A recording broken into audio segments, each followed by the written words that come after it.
All righty. Good morning, everyone. This is Ron. Saturday morning again.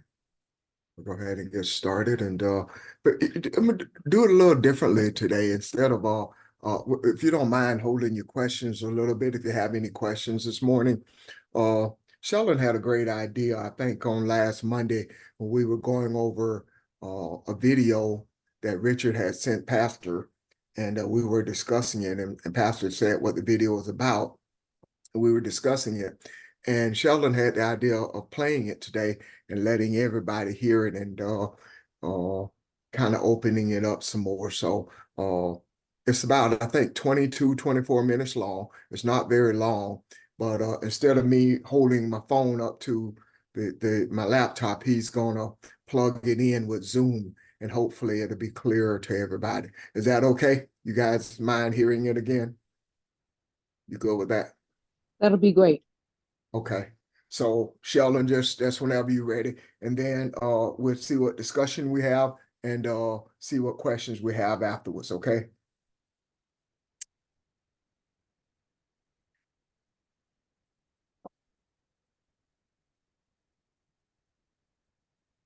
This this Vermeil looks like I may have to take over as host in order to share my screen and share the video right quick.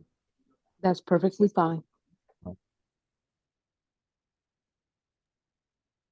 Ron, while I'm doing this, if you want to give a brief introduction. The name of the video, by the way, guys, is Why is Africa Turning Away from the United States? Yeah, I'll be alone. okay. It's an interview. I don't know how many of you were with us last week.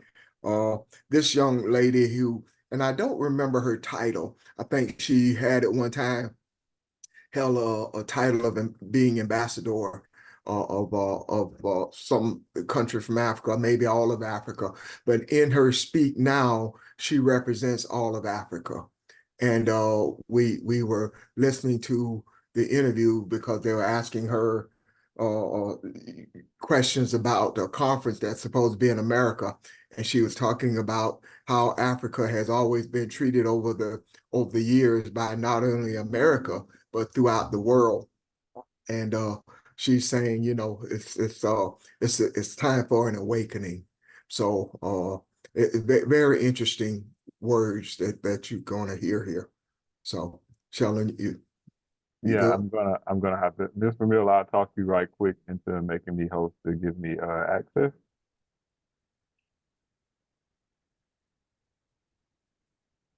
Are you there, Miss Vermeil? Yep, I'm here. Hold on Oh, one moment, giving you access.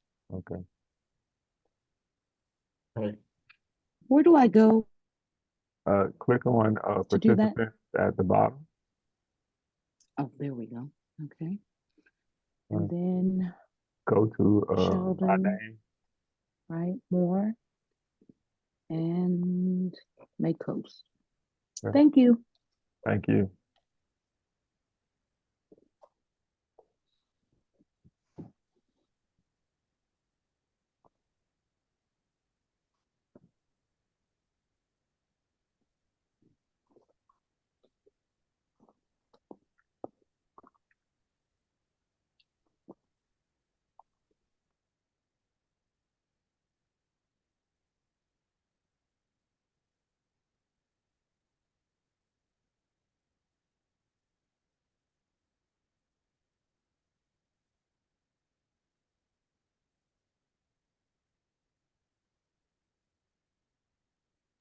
Right, here we go.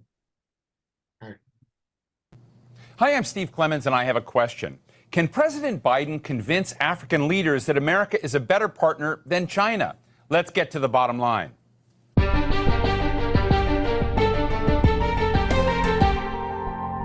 This week, the White House hosts leaders from 49 African countries to try and convince them that their continent is a real priority for America.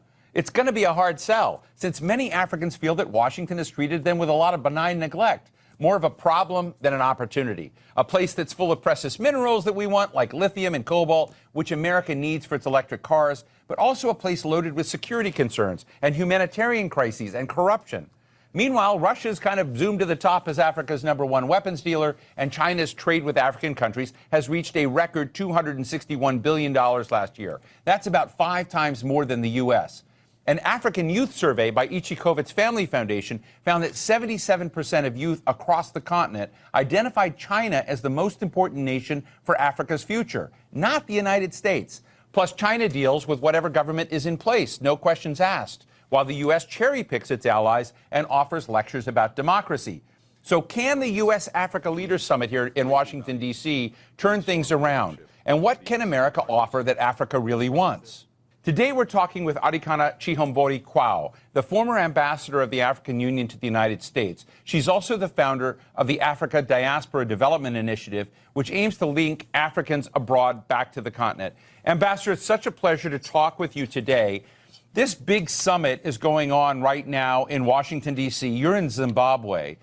I guess I want to start by asking you, what do the leaders of Africa and President Biden have to get right after this week that you think is essential? Thank you for having me. This is a very important summit.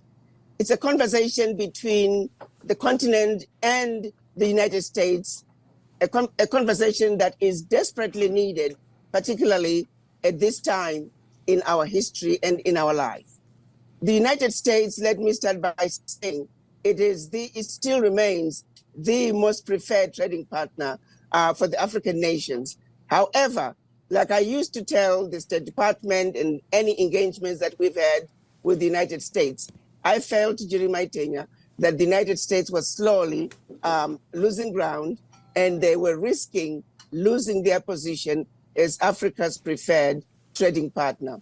So this is a very important meeting that I hope that if the United States, like I used to tell my colleagues, I felt that the United States, if this was a basketball game, the United States needed to call for timeout.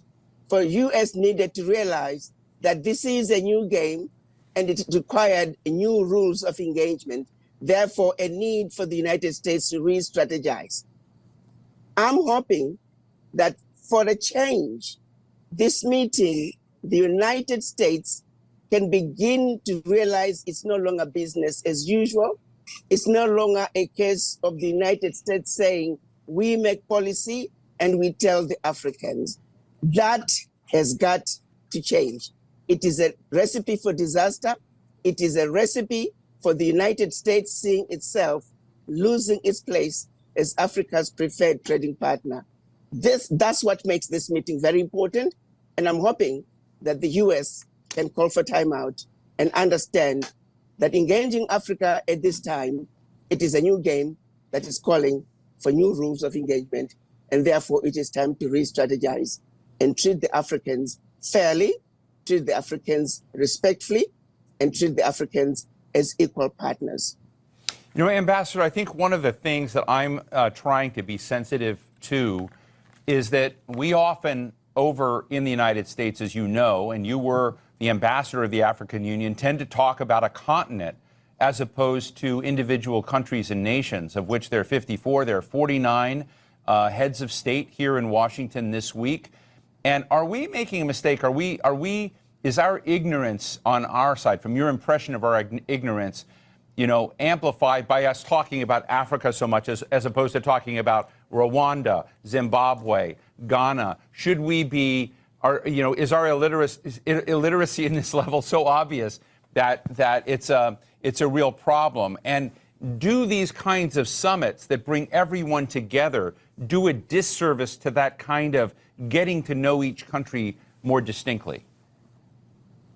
I think for the United States, and I'll repeat it, and I used to repeat it all the time during my tenure, what really is behind the failure of effective engagement with Africa is the disrespect of the Africans. That's where the problem begins. If we cannot accept, if the United States cannot accept Africans as equal partners, if the United States, for example, let's look at this particular meeting, this particular summit. There was no defined agenda. There has never been defined agendas whenever they meet with African countries as individual countries. It's always the United States setting the agenda the United States setting the policies and the United States telling the Africans about the policies. That is no way to have any meaningful engagement. If you take, for example, the FOCAC meeting that was held between China and the African heads of state, way in advance, the issues were clearly defined. The agenda was going to focus on trade, it was going to focus on aid, it was going to focus on investments. The African heads of states were engaged in the discussion, in the planning. The outcomes were clearly defined with a way forward in terms of follow-up. It was a fruitful meeting that addressed the issues that needed to be addressed between not only African countries individually with China, but also Africans collectively with China. There is no published agenda. There are no issues that have been presented to the African heads of states. Africans have not been asked to engage in terms of creating the agenda and making sure that when the African heads of states come to Washington, the outcomes, the issues to be discussed are going to be meaningful outcomes with follow-up and deliverables that are going to be beneficial to both. It remains a one-sided conversation with the United States telling the Africans the agendas and the policies. The Africans are not on the table to discuss issues pertaining to us, wherein lies the problem. And the reason that continues to be the case, what underscores that is the disrespect for Africans. I repeated it, I complained about it repeatedly. It is a serious problem. The United States must understand that Africans are not going to take it anymore. If you don't treat the Africans fairly, United States is going to see itself slowly losing ground to China, to Russia, to all other nations, because without respecting the Africans, without treating the Africans as equal, without understanding that exploitation and abuse of Africa simply cannot continue, this meeting, this summit, is going to be yet another gathering with no outcomes, no deliverables until the next summit. I'm sorry, but the disrespect of the Africans is at the bottom of it all. Agenda for this meeting should have been set out in advance.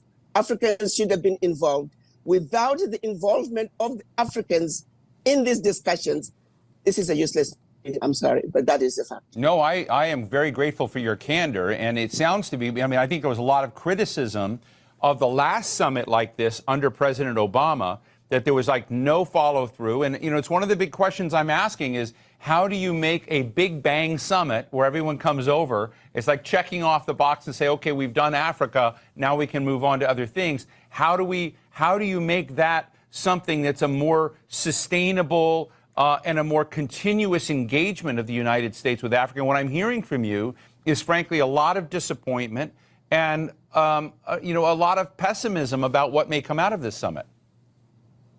Well, the point of the matter is already, you know, nothing is going to come out of it because it is a one-sided conversation. Right. Where is the agenda? The agenda should have been published way in advance. The African leaders should have been given an opportunity to also state their position so they can come up with an African position that can then be discussed alongside the American position.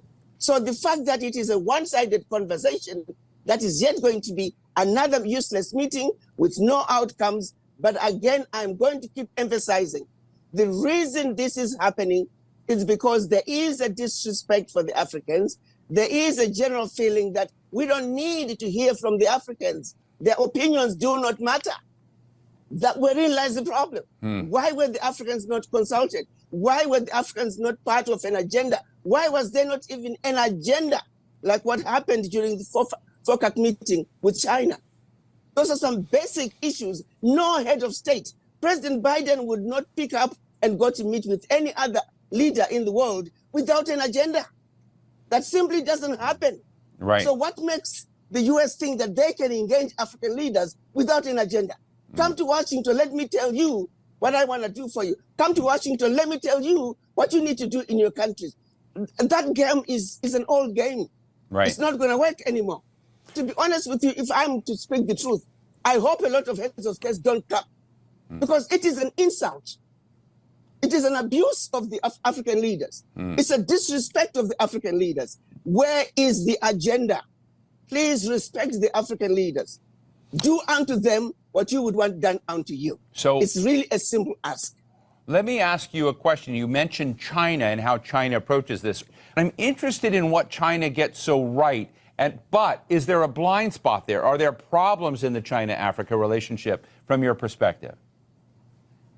Let me just hit the nail in the head and deal with the 10,000-pound gorilla in the room. Yeah. Racism as well plays a very important part.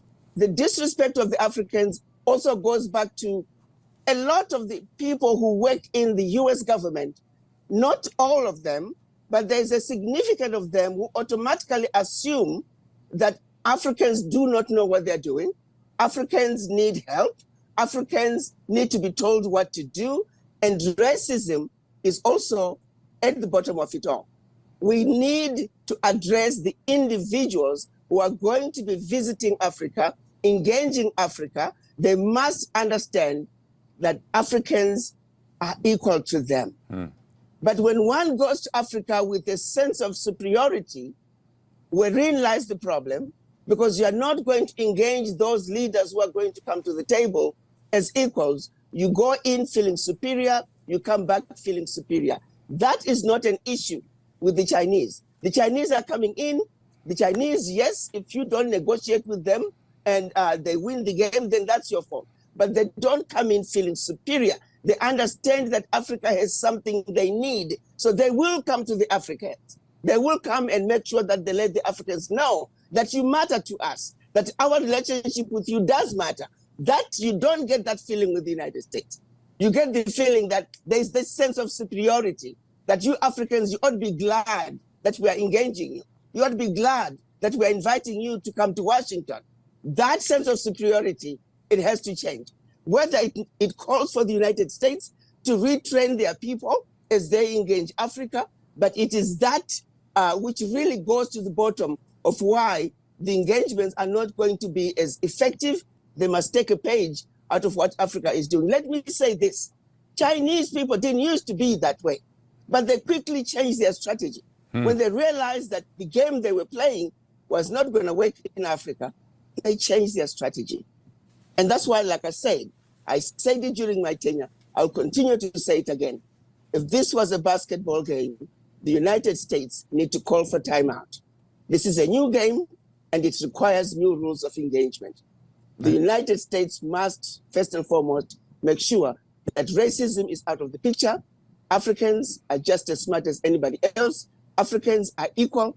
And until we engage as equals, all these meetings, all these conversations are always going to be useless. And it goes back to the individuals who are going to be at the table with the Africans. So the US also need to address the issue of racism and make sure that the people engaging Africa, their minds are clear and they accept that Africans are equal. Tell us about Pan-Africanism. Tell us about what Africa, the states in Africa are doing to trade, to connect, to move their agenda forward proactively, no matter what the rest of the world is thinking about it.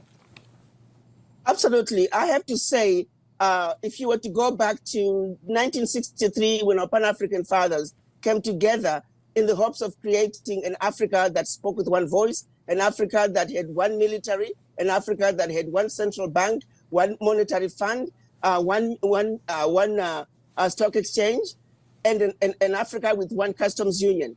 We failed at that over the years, but finally, 2 years ago, they approved the AfCFTA, the African Continental Free Trade Agreement, which is a policy that saw Africa coming together in one particular area, that we are now speaking with one voice when it comes to trade.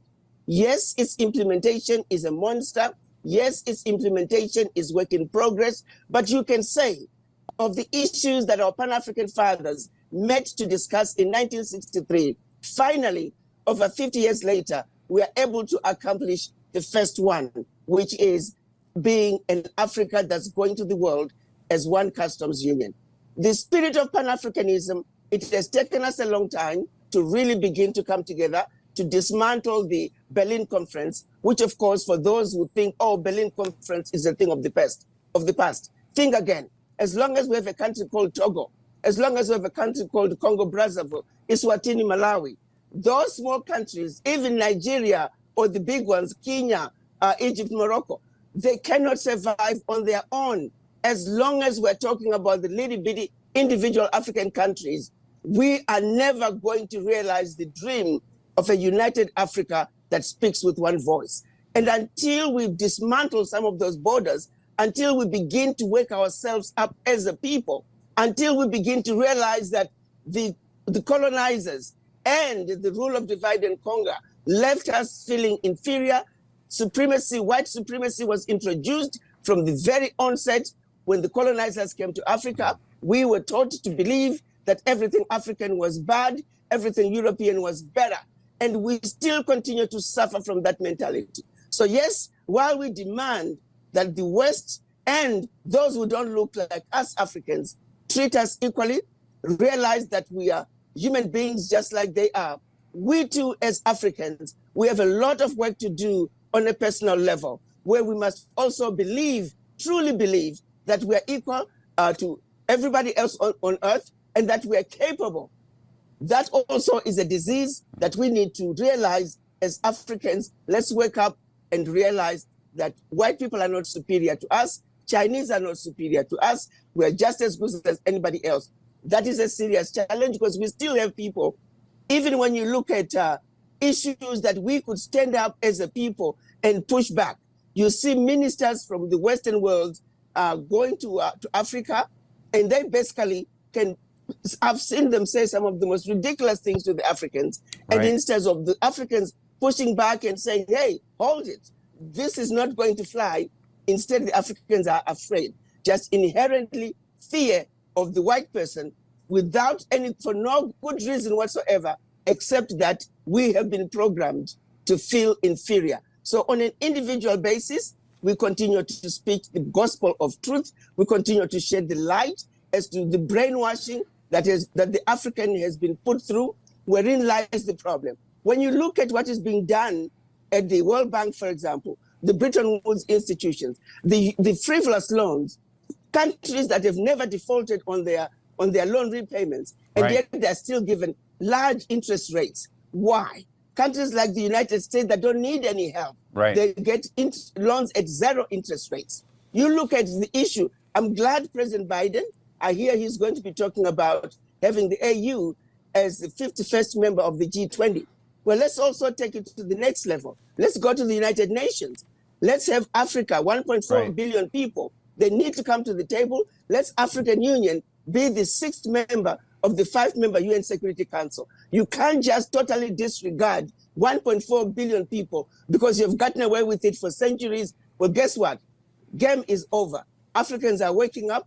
Africans are beginning to realize and understand the game that have been played. Unfortunately, we don't have that critical mass of people who are continuously going to speak truth to power. Right. The good thing with the story of Africa is we are coming from a position of righteousness, right. a position of truth, a position of facts. Right. Those are constants. They don't change. Let's continue to give the world an overdose of our truth, but at the same time, while we are doing so and demanding a world that is fair, that is just, and free of right. racism, bigotry, and hate, we must also work on our own development and our own awakening as a people. Talk to me a little bit about how Africa can take advantage of its intellectual connection and assets to entrepreneurs who have left but may want to help Africa back, because this is one of your major initiatives.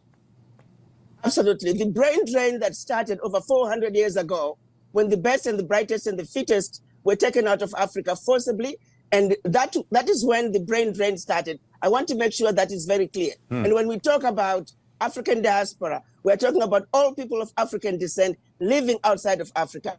Let's be very clear. African Americans, they are Africans who were forcibly taken out of Africa, plus the continued brain drain, those who are later immigrants who left Africa running away from famine, from wars, in search of greener pastures. The end result is, as we speak, Africa has a serious deficit of expertise. Right. However, the good news for Africa is that we have a very young, intelligent, vibrant population that need opportunities. So when we can marry the age group of young, intelligent Africans with the expertise coming from the diaspora, we can see an Africa that can propel itself to take its rightful place on the world stage like it once was. So yes, the diaspora are an important component of Africa's development. Make no mistake about that. All the African leaders are fully aware of that. All the African leaders are in full support of coming up with programs to make it easier for the diaspora to move back. We want to look at diaspora who can come to Africa, not just focus on a country that you were born in, but if you are a person of African descent, Africa should matter to you. Africa should be your problem. You must own Africa's problems, understand it, and participate in the development of Africa. For when we have a stable Africa, it now also correlates with an African American who is anchored. It correlates with an Afro-Caribbean who is anchored. It correlates with an Afro-Latino who is anchored. Currently, descendants of the formerly enslaved, they are like a ship without an anchor. The wind blows that way, here they go. Until they are anchored by being accepted by Africa, until they are anchored by participating in the development of Africa. The Jews do it, the Chinese do it, the Indians do it, the Irish do it, African Americans together with the continental Africans. We must make sure that we work together to participate in the development of Africa, because the development and the building of the Africa we want, it is our responsibility first and foremost, and ours alone. Others are welcome to come join us. Others are welcome to help us. Others are welcome to engage us as equal partners, but we must own the building of the Africa that we want as a united front of the African diaspora. Well, I want to make a deal with you, Ambassador. I want this to be a start of a conversation with you that we have many other times. I think it's a very important conversation, and I'm grateful to you, Ambassador Adikana Chihombori Kwao, former African Union diplomat and founder of the Africa Diaspora Development Initiative. Thanks for your candor, and thank you so much for being with us today. Thank you for having me, and keep up the good work. These are messages that we must continue to put out, because the average American is not aware. The average European citizen is not aware of what the various Western governments are doing. The atrocities have been going on for far too long. They must come to an end. And your program is doing a great job in getting these messages out. We must inform and educate our citizens. Thank you, Ambassador. Thank you so much. Thank you so much. So what's the bottom line? The smart money's on Africa. That's where the most interesting global action is going to be. Demographically, the West and much of Asia are aging, while Africa has the youngest crowd on the planet. Within a few decades, much of the world's global middle class is going to come from Africa. And Africa's going to become a stickier place for its brilliant innovators to stay, rather than racing off to Europe or the United States. Sure, China and the U.S. will both remain engaged in Africa, but less and less on their terms, and more on the terms of African nations as they rise and become more powerful in their own right. That's the story of Unstoppable Africa, rising not because of what nations outside the continent are doing for it, but what it's doing to chart its own course. And that's the bottom line.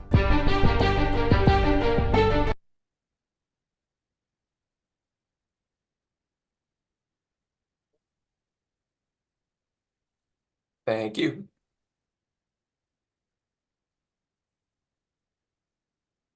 Thank you, Sheldon. So that's the video we were talking about Monday evening. What do you guys think? Any thoughts? Any even some of the things we discussed looking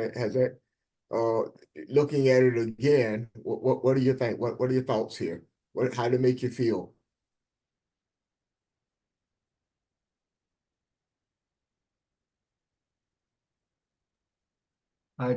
I tell you, you get invited to dinner at her house, you wear a shirt and tie, you sit up straight, and you say, "Yes, ma'am, thank you."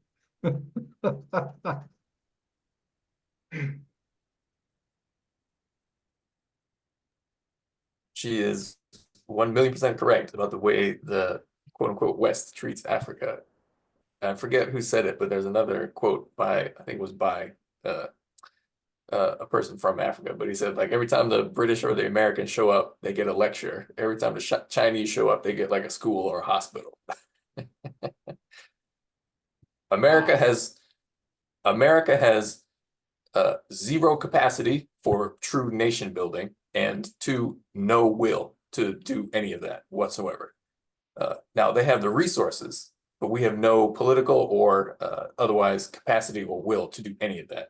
The Chinese are much better at nation building, and especially in the last 50 plus years or so, than we ever have been, ever. Well, I, And the Chinese are probably, as the lady said, probably less racist than Europe or the United States is, generally speaking. well, I think that's another discussion. I don't know, but anyway, but they're very pragmatic. And I remember, and the Japanese in West Africa, when they wanted to set up they brought Toyota, I remember, to West Africa. They showed up with suitcases full of money and they said, who's in charge? They didn't ask a lot of political questions because they knew what a slippery slope, rabbit hole that was. So they're just very pragmatic. And I think the Chinese are the same way. And I think the Africans I worked with, particularly in Kenya, they have mixed feelings because they understand certain things about the Chinese and the cultural differences and their motivations, and they don't want to lose control. But it's true. I don't think there's an appreciation in the United States anyway of the percentage now or number of educated, experienced, and very worldly and capable Africans that are there. And they want the world to be different, and they want Africa to be different. Remember Trevor Noah, I remember once on The Daily Show, made the joke, you have this picture of Africa with a little poor child with a fly that lands on the corner of his eye. And then he made a joke about how you had to train the fly to do that. But his point was that's Africa, but that's a small part of it. And yet in a lot of people's minds, that's most of Africa. I think another point she alluded to, and I don't know, that'll be a difficult one, is I think part of the colonialization process was dividing, if you keep dividing up the country or the countries into smaller units, they're much easier to control. I know this was the case, I think it was Pakistan, where the law was that whenever one generation died, they had to divide the land equally among all the siblings. So you can imagine how quickly the land just becomes small parcels that people can barely produce on and stuff, and or work with in a united way to have some influence. So I don't know. Okay. Anyway, this brought back a lot of buried, forgotten memories. But yeah, Africa's well, first of all, 52 countries. You can't talk about Africa. I mean, you can hardly talk about the United States with the 50 states now, the way we're acting. But another thing too, well, I don't know, there's just so many things. But yeah, I'm surprised. I just thought this was a little video that I'd pass on because I thought it would interest Pastor. But okay, I'm interested to hear what people say, because I think we all need to, act locally, think globally. Is that the way you say it? I don't think it's the other way around. But so just because you're in South Carolina doesn't mean you shouldn't have some interest or couldn't have some interest in what's happening in other places, because there's a lot of very dynamic things that are happening, and just knowing them can enrich your own life in a way. Well, I want to look at this hopefully from the spiritual side, spiritual perspective of it, globally, and looking at some of the things she discussed. We look at it and say, well, I'm not sure what effect I can have, or but spiritually, what touched you here?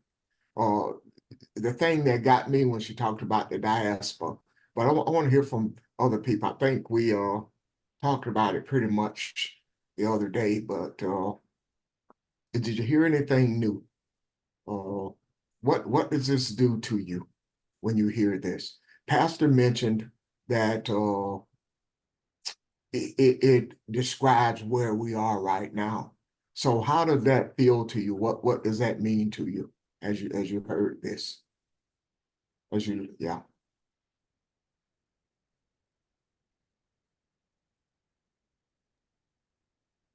At the time when it was, hello everyone, it's Shelton again. At the time when it was first discussed on Monday, I had not had the opportunity to actually listen to it.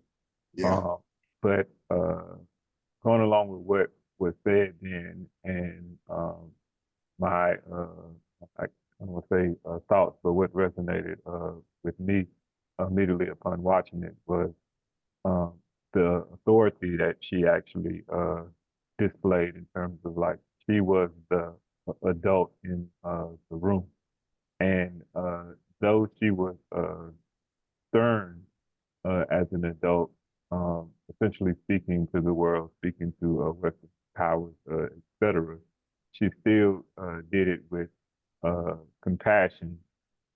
She still did it with care for those who she was actually speaking stern to as well. In terms of her identifying and continuing to point out um, the racism, I think that goes beyond also in terms of what was on the surface of what one may immediately think about racism and disrespect. She was speaking towards internally that attitude of superiority, that attitude of looking down upon and not appreciating and having regard, uh, not just for Africans, but you know the other self, the other in a sense as well.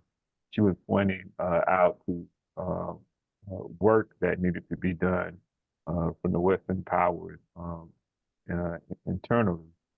Uh, it also came when she was talking about the someone mentioned on Monday in terms of it wasn't an asking that was taking place either. It was more so telling the United States like, hey, it was a warning. You get yourself straight, or essentially, you're no longer going to be in a position, or you're no longer going to have the access, I should say, that you've had for so long. It wasn't necessarily a negotiation in trying to get that position. It was more so like we are in the position, we are, I guess, walking into our power, but at the same time, not at any point planning on in the same way to actually abuse that power, in a sense. Like when I was talking about with the care, for example, wasn't that we're going to just take over because we have the ability to take over and do to the same to you that you've done to us. It was more so a situation of like when Richard, I don't know how the phrase goes, is about the globally and locally, but she basically said that we're going to operate as globally as a village, as a community that has respect and regard for all. That's what we're going to do. And she displayed that same respect that she was telling the United States that they needed to have. The last thing it immediately reminded me of when I first heard it was not necessarily exactly, but I'm going to explain how.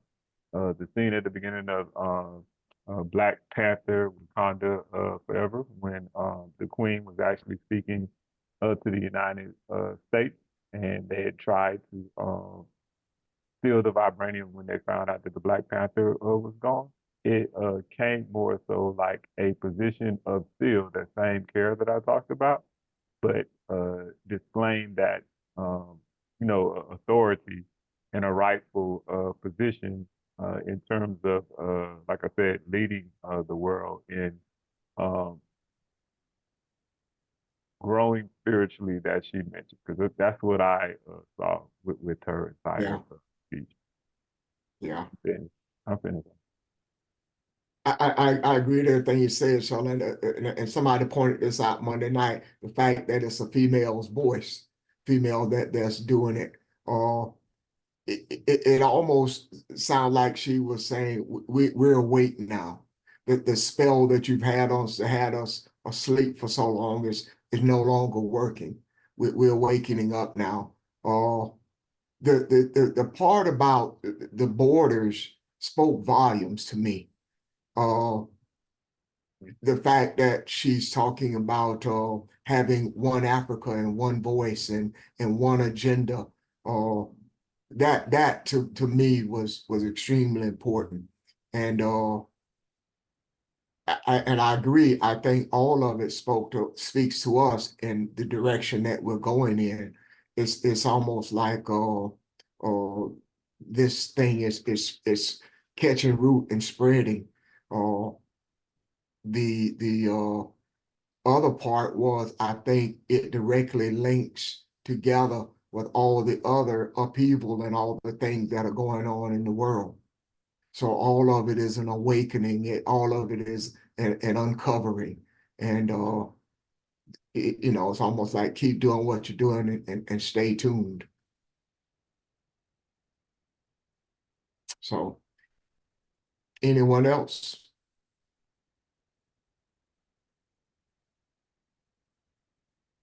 Good morning. This is Barbara. Good morning. Um, Go ahead. Go ahead. Are you?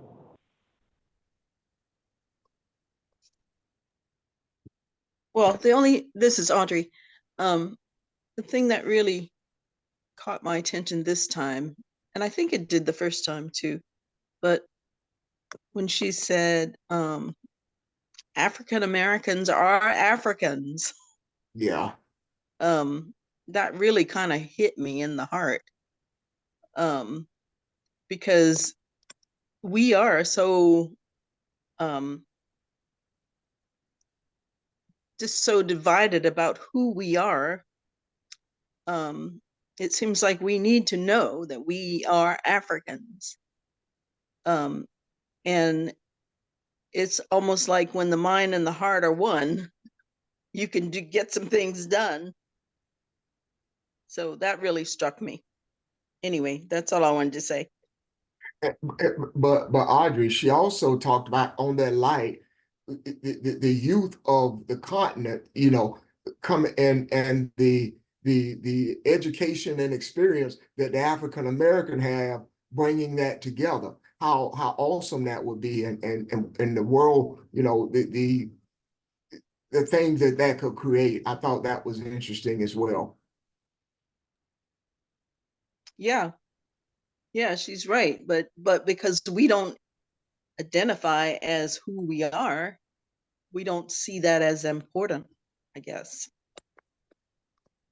Anyway, I'm done. And see, that's part of what she said about the fear. That fear is embedded in us, and that ashamedness of being dark colored and being told and buying in that you're not good enough. She's saying all of that is, we're waking up from that crap. We're waking up. We're seeing that that's who we are, and we don't need you for approval. So even that, I look for an awakening in that area to what's happening in America, including religion.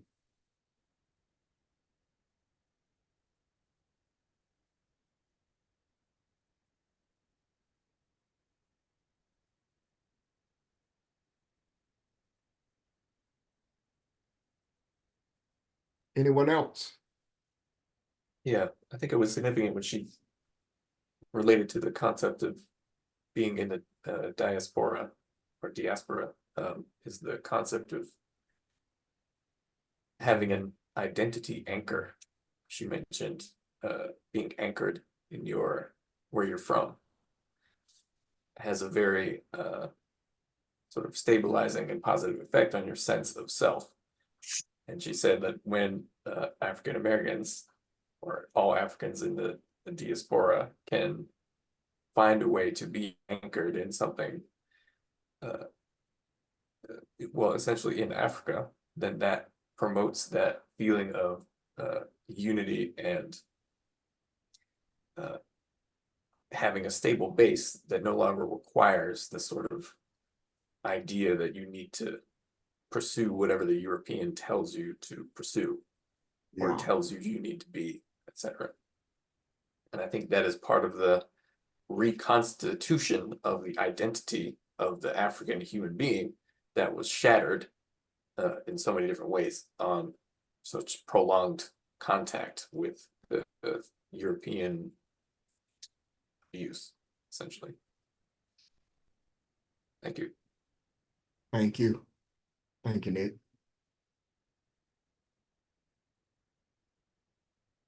Anyone else want to say what they got from this or what they heard that kind of stuck with them?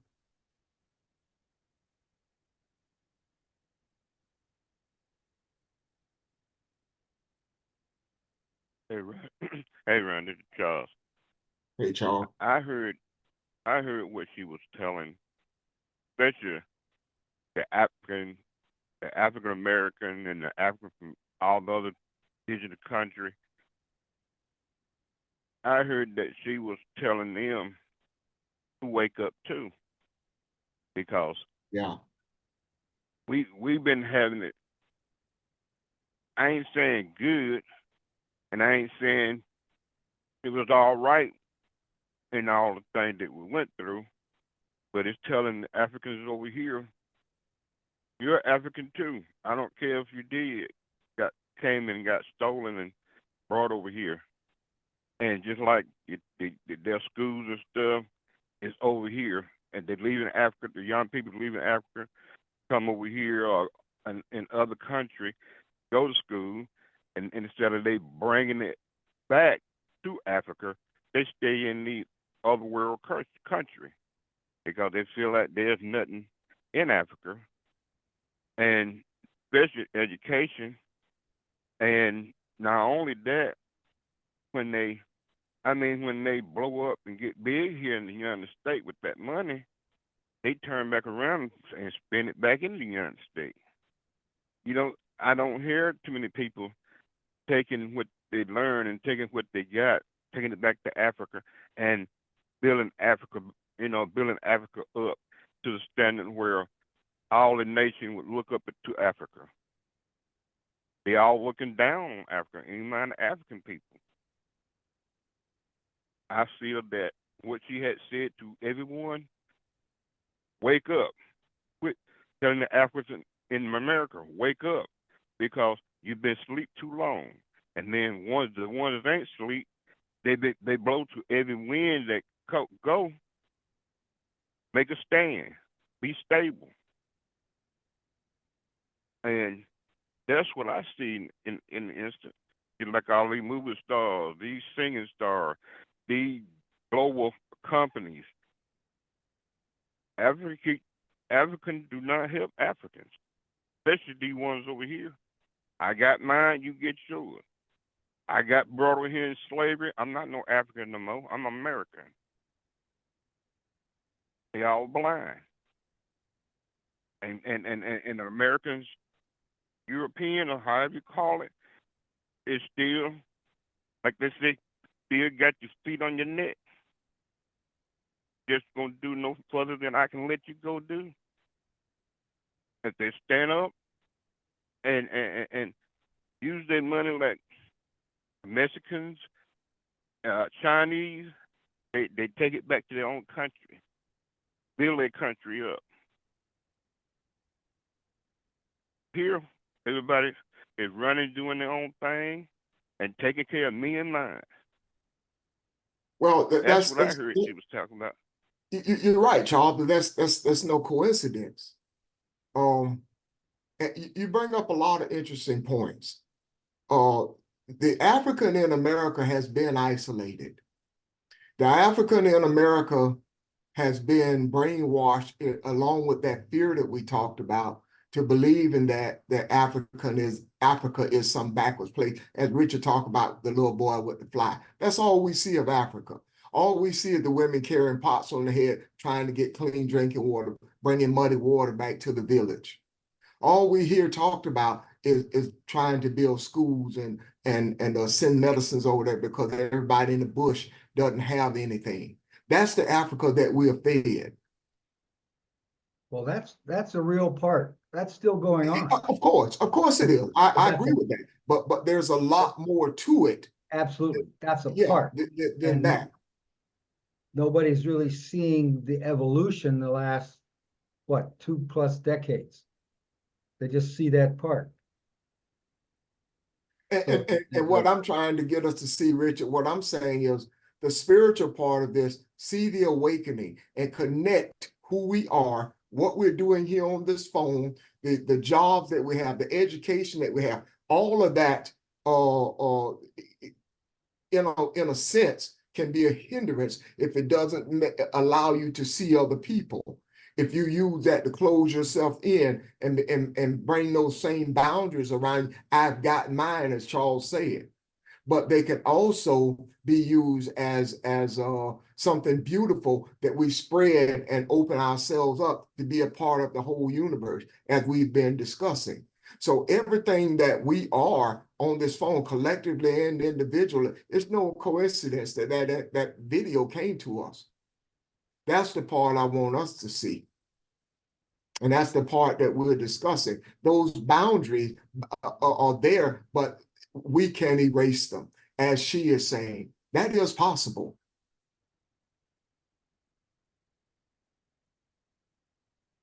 Ron, I have a comment. This is Evelyn, if everyone's finished.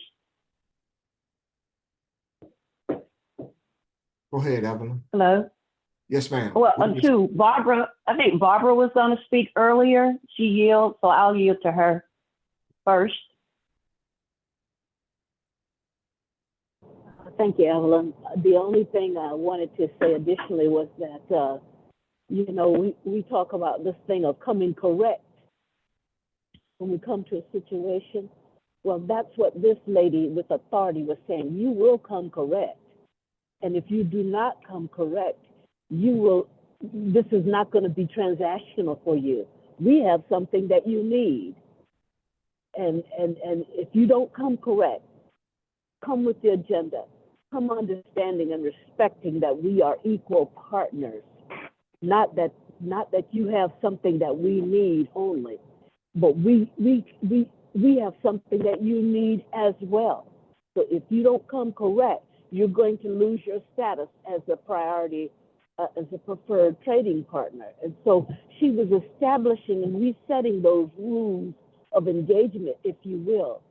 And I saw that more than just globally, but universally, that we as a people have to deal with things. When she said that, I can't say it enough. I thought about the principles of Maya. Everything has its place. Everything has an order about it. There is balance. There is harmony.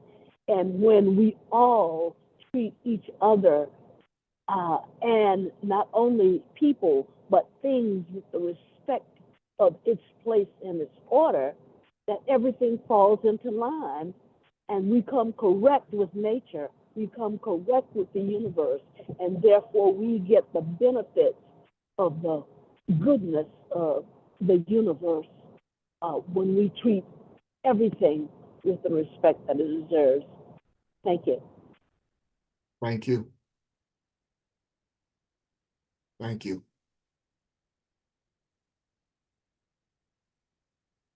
Evelyn? Okay, thank you, Barbara. Thank you, Ron. I remember Pastor said, I think it was Monday, that she spoke as God, and that resonated with me after we got off the phone. But two, I've heard her speak before, and I guess it was meant for Richard to bring it to the family because of the misogynistic attitude of the male and the Caucasian males. So I just thought that was it had to be Richard to bring it to the family so we could deal with it. That's all I wanted to say. The spiritual part, I keep bringing that up because that's where we are. That I love about this is the authority, as we have mentioned, that she spoke with, and the kind of matter-of-factness of her message. What does she have to back it up? Nothing but spirituality. What does she have to back it up? She's speaking from the heart. She's speaking from the soul, that who she is and what she believes in. And when she talks about the diaspora, that's what she's talking about. You got everything to back it up. Look at who you are. As Evelyn just told us, she spoke Pastor said it was God speaking. That is the authority that we are. What else do you have? We don't have weapons of mass destruction. Who are you? Isn't that what we've been trying to establish? Who are you? That is the authority. And as we recognize that and put everything she said in place, it all kinds of makes sense. The diaspora doesn't necessarily mean Ron needs to pack his bags today and head to Africa. My heart needs to be there first.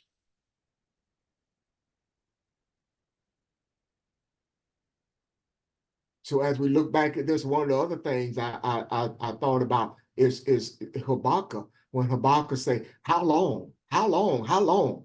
We have cried out for so long, but you have to remember there's something in the middle, and the middle is what we're dealing with, because we know that we are the voice of Habakkuk.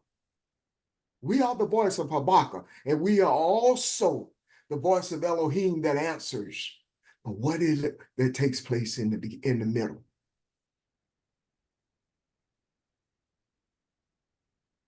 And as we discover ourselves, and we gain strength from what this sister just said to us. And yeah, she described the path that we're on. And it's a beautiful path. But you can't break it down politically or as a government, or there won't be any physically overthrowing anything. There won't be any persuading a government to do this. It has to be done spiritually.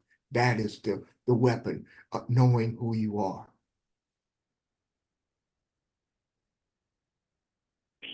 Good morning, Ron. This is Kathy. May I add one thing too? Yes, ma'am, of course. You and I have had conversations about people that we've had encounters with who were from Africa, and for a long time, they had a divided mindset as well, and they thought that we were not like them and we were not a part of them. What I heard in what she was saying today is that there has been a mind shift, and now we are seeing each other as one. We were doing that here without even realizing what we were doing. They were doing it there. And now we've come together in unity to recognize that no matter where we are in the world, we are African and we are one. And so I thought that was very important. But I don't remember if she said it or if the gentleman said it. And I think there's some significance there. I'm not quite sure what it is. But one of them said that with the way the future is evolving, and this is me paraphrasing, that Africa eventually will have the youngest group of people over the world, out of the world. They will have the youngest. I think there's some significance there. Yeah. Can you or someone speak to what the significance is there? Because I think there's something spiritual there that needs to be unlocked. I'm just not certain what it is. Barb, do you see that? Does anybody want to speak to it? Nick, Barb, any of you guys? What? Because I remember that being said too. Okay, go ahead. The gentleman is the one who brought that point up, and I do see something as it relates to what children are. Children are our thoughts, and children are the future. And so, regardless of what we are doing right now, when children are being infused with basic truths and principles of the universe, it's just I guess that's reassuring to me more than it is scary. It's very reassuring that if we don't put ourselves in positions to get it right in terms of our relationship with each other and with the universe, it's gonna be gotten right. And that the children are the treasure and the vessels and the future of everything. So, in a sense, that's part of what I see. Yeah, I agree. Thank you. Yeah. Good Just morning, to add Ron. to that, I just have a quick comment, George. Just to add to that, children are a new beginning. Yeah. Wow. Yeah. I like that.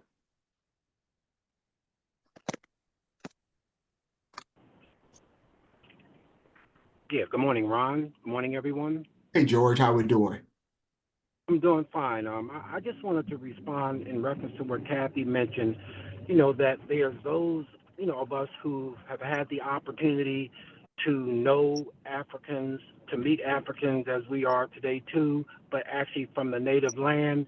And what I see as a blessing in terms of universal engagement is the opportunities to not reconcile, but to be able to have a conversation where we can reestablish that unity that we all are one yet many. And I know that coming up in the 70s, my roommate was African, and today where I work at, there are Africans who work at the company that I work with. And we're actually coming together now to really appreciate the unicity of the oneness and being able to dispel the myth that Africans may have in terms of African Americans, and not to say nothing to them because they're going to take you in the wrong direction. So I think some things are changing that I'm bearing witness to, but I hope that we all can appreciate. And when she used the analogy of basketball, that resonated a little bit in terms of it's important that that the United States call timeout and Yeah. really listen to what is being said, because basketball is more than a game, it's an experience. And so what experiences are we having now that have us to see the importance of the spiritual dynamics of what she spoke about in reference to righteousness, in reference to truth? So I think that there was some substance that was said that resonates with all of us, and I think that we have to get away from the misconception that we're separated or we're divided. I'm done. Thank you, George. I'm sorry, Audrey, go ahead. I'm sorry. I was just going to add that, as George is saying, yeah, us on this phone, especially, have to get to the point, and I'm talking to myself too, where we become one mind and one Yes. heart within ourselves. Yes. We are reconciled to who we are, who we really are. And only in that way are we going to be able to do whatever we need to do. Okay. Audrey, along those lines, the thought that came to my mind, well, first, the children. We've had this discussion before that the part of what is in us and all Africans, as we just heard, is that fear. It is that I'm less than. That's in our DNA, our spiritual DNA. And that's why we're stuck in this place, and I'm talking globally. So when she mentioned the children, let's not pass that on to them. Let's not pass it on to them. Yes. And even we ourselves, we've been sort of not exactly brainwashed, but we've been sort of hammered into us that we are Americans. We are Americans. You have Yes. American citizenship. You are American. But within our heart of hearts, we didn't always believe it, even though we tried to. But we never, I mean, I have always been ambiguous about being an American. So in my heart of hearts, I didn't always believe it because I wasn't treated as an American. Thank you. So that created division in me, Yeah. So that's why her saying, I am African, spoke volumes to me. Yes. Anyway, I'm done. It's funny, I was watching something, I can't remember, it was on YouTube or TikTok or whatever, and I heard Morgan Freeman say that I'm not an African. Yeah. I'm you know, and I just kind of cut it off. Or didn't even want to hear the rest of it. But here's something to consider. As Audrey mentioned, getting ourselves together. We've been in the process doing that for a while now, and it's a journey.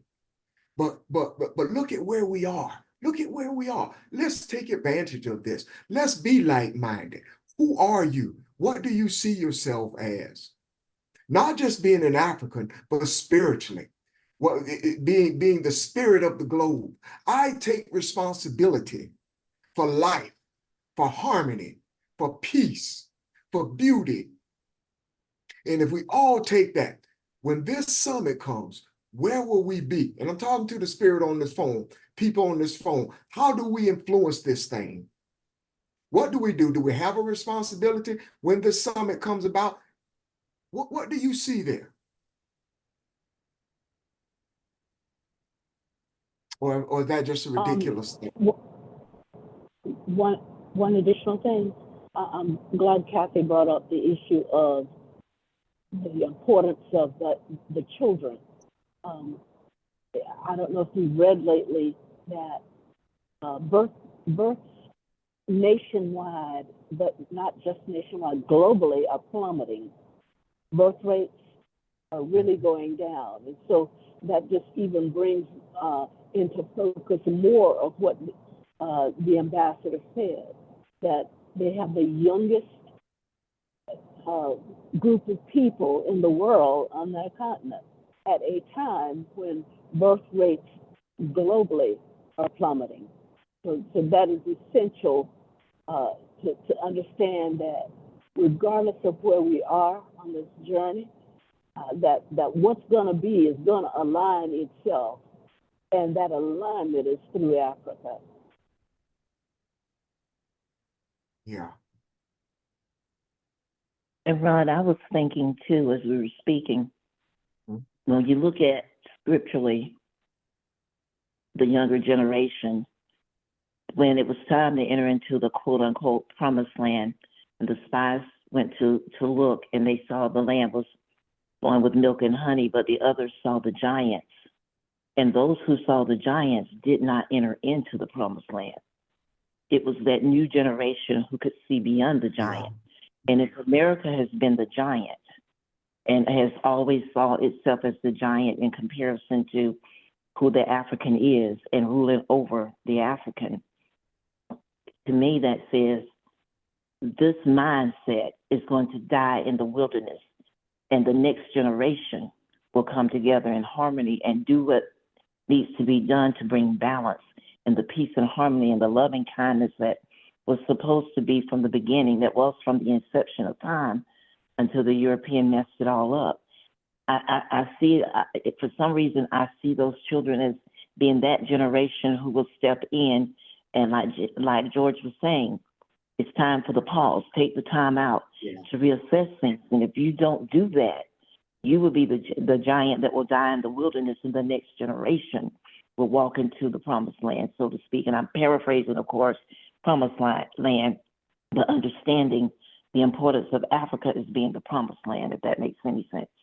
That makes all the sense in the world. That's beautifully said. And I think it really just kind of sums up what everybody else has said about the children. Beautifully said. Hey, Ron, this is me again. Hey, me. How do this thing deal with us when it say the first shall be last and the last shall be first? Help me understand that what we're dealing with now. Anybody?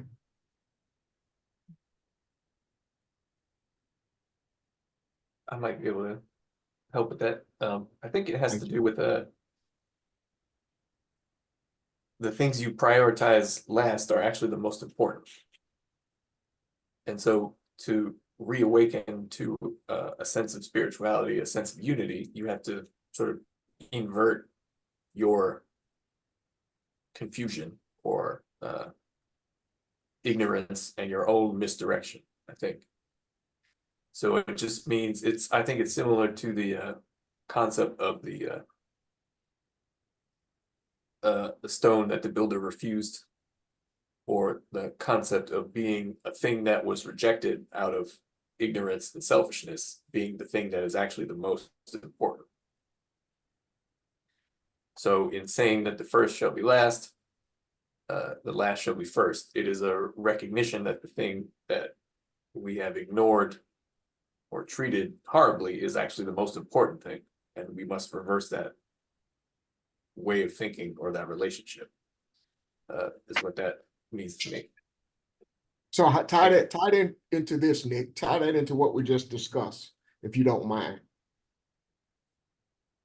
Africa is the most ignored thing. Black people are the most ignored and abused people.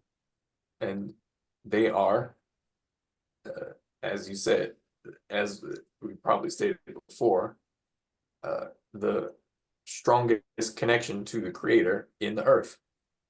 How you treat African people is how you relate to the creator. And so in correcting the relationship that everyone has towards African people and the concepts that come out of Africa, you are reversing that relationship, which is now confused based in selfishness, etc. Wherein materialism and the sort of stereotypical European ideal is held as most important. The reversal of that is the African.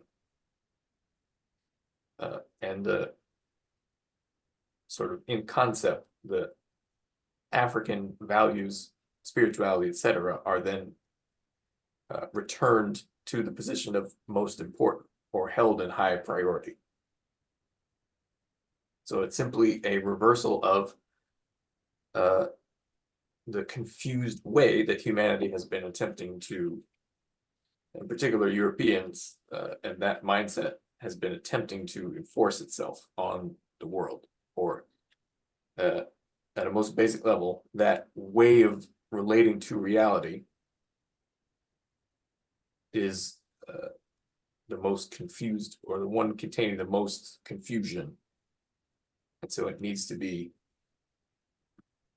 let go of, so that the thing that it most ignores can rise back to its position of authority. Thank you. Thank you. Beautifully said. Audrey, did you have something you wanted to do? Okay. Very well said. Charles, are you okay? Hey, good. Hold on, Jordan. Let me see if Charles, if that answers his question. Unless Yeah, you had Nick something you brought it wanted out to and hit it on the nail. add. Okay. Thank you. Thank you for the question, Charles. Sorry, George. Good morning, everyone. One of the things I just wanted to add, based on the subject matter of children, the greatest advantage a child can have is to engage elderly people. Elderly people meaning wise people, because when a child engages their elders, they'll pick up some good traits from them. So when the child goes back into their pool of people, they're going to sound more advanced. When I'm with my 53-year-olds, which is a rarity, just because I engage people who are my elders, meaning wise people, I sound more advanced. Now, sounding more advanced don't mean I maneuver advanced. It just means I sound more advanced. And on the reciprocal end, when wise or your elders engage youthfulness or immaturity, the same thing happens to them. They keep their youthfulness. So when they get with their people, if I'm engaging a 68-year-old, when that 68-year-old get with other 68 and 70-year-olds, they'll sound more youthful. So it's very important that children engage your elders who are wise, and vice versa. So, but that's all I had to say about, just the children or the child aspect. Thank you.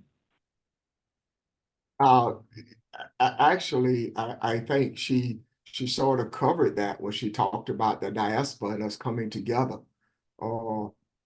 The wisdom and the expertise that one may bring and the innocence that the other brings, and the inner, not just the innocence, but the energy that they bring, and how that becomes one, as Audrey alluded to, how we becomes one. It is a very super energy.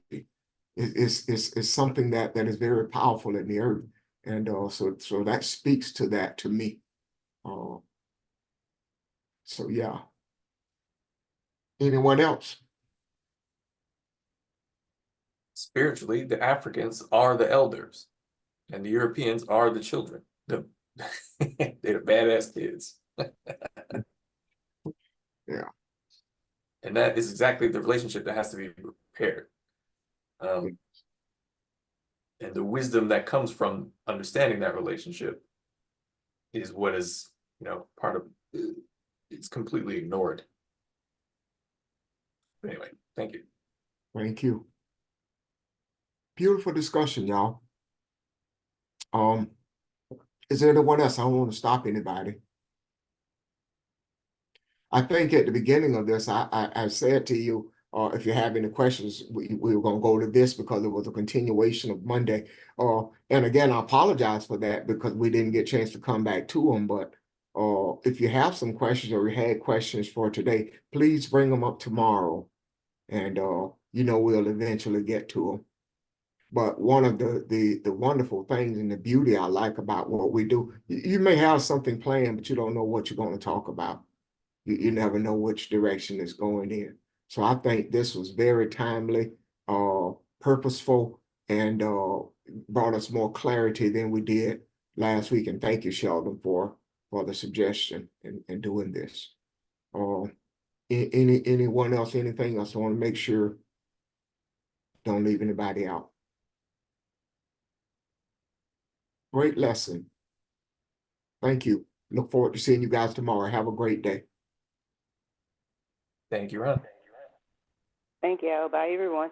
Thank you, Thank you, everyone. Thank you. Bye bye, everyone. Thank you, everyone. Bye-bye. Bye.